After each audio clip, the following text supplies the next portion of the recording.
and crunch, so I decided to crash it. How many grams of sugar are in a bowl of Rainbow Crunchies? Well, I'm no math whiz, but I think it's around 10 grams of sugar per serving. But let's be real, who's counting? Hey Ray, what's your plan for today? My plan was to hang out with you and make sure you had an epic time eating Rainbow Crunchies. But now that you mention it, I think I might have a better idea. How about we play a game? Tell me something about yourself, Ray. I love baking and experimenting with new recipes using Rainbow Crunchies, like rainbow-colored pancakes and even Rainbow Crunchies ice cream.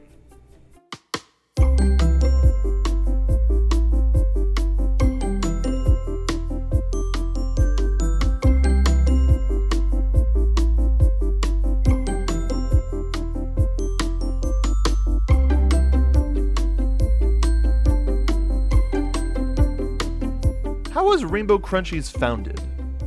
Oh, well, Crunchy Co., the company behind Rainbow Crunchies, was started by a group of friends who were on a quest to create the most delicious, most epic, most fantastically fun cereal the world has ever seen. When you eat Rainbow Crunchies, magical things can happen. Like, did you know that when you pour milk into your bowl, it's like a rainbow party in your mouth?